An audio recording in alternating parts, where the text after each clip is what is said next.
Hi, Mrs. H here. We're going to work today on doing a subtractive sculpture. First thing you need to do is to choose what you're going to sculpt. We're working on animals, so you're going to wedge up your clay just like you traditionally do with your clay. One way to do it, now there's many ways to make animals. We're going to kind of show a combination of subtractive and additive.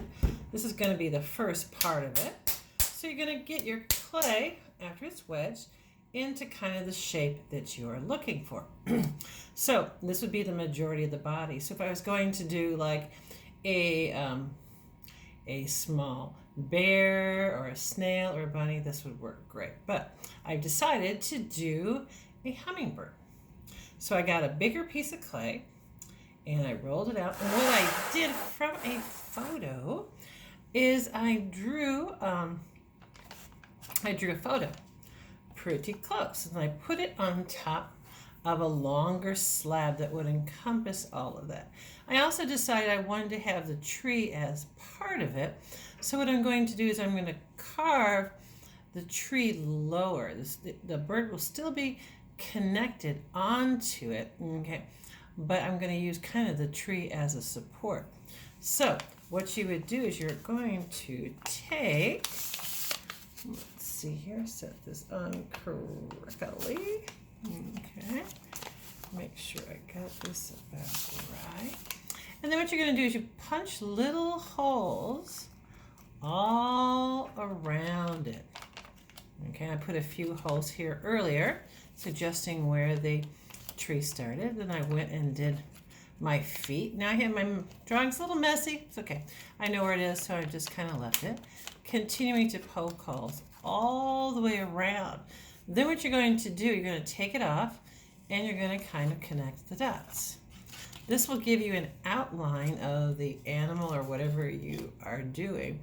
Then what you're going to do, and I've already started, I'll be honest with you, what you're going to do is you're going to start and you're going to go on that outline with your needle tool and you're going to cut around there, little pieces at a time. So I'm kind of pushing down a little bit, going around here, and I'm going to make a little X there too.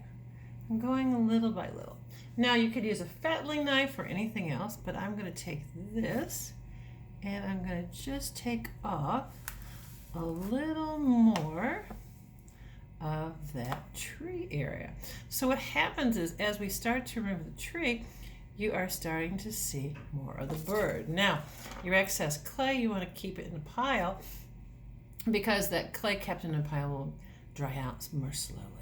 Then you're going to start adding, you can add some of those pieces on. When the clay is very plastic, you can get away without having to scratch and attach, as you can see here. So I'm kind of smoothing it down. Going to add a little bit of moisture, just a little bit there. And what I'm going to do is I'm going to incorporate that into that shape. What it's doing is helping to give that woodpecker a little bit of volume. Now I can continue to add as long as I keep the clay moist. So I went down here, so I'm going to have to come back here, traipse around the edges, kind of going it. And I know my beak is a little big, and I'm okay with that right now because I can always go back and take more off. Again, you can use a fettling knife with this. You can use a needle tool, just do it kind of slowly. Okay, and it doesn't have to be super precise because this is called kind of roughing it in. You can take your wooden tool and kind of clean up those edges. Again, keep those extra pieces of clay together. So you're just kind of roughing it in.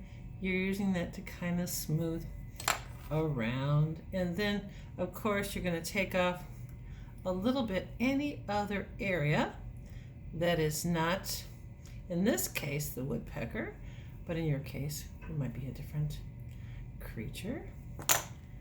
Okay, we're going to keep those edges and kind of moisten it just a little bit with your finger, with a sponge, and kind of fill in those little areas.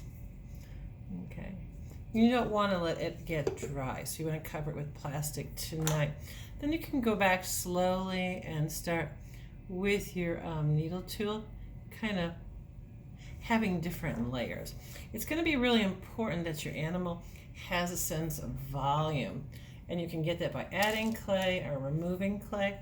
You can also take a wooden tool here, like a little wired tool, and you can go back and kind of sculpt into that. But I'd probably save that for another time. Now, later on, I'm going to take some actual real bark and press around there. So we're going to stop for today, cover it with plastic, and then go back tomorrow.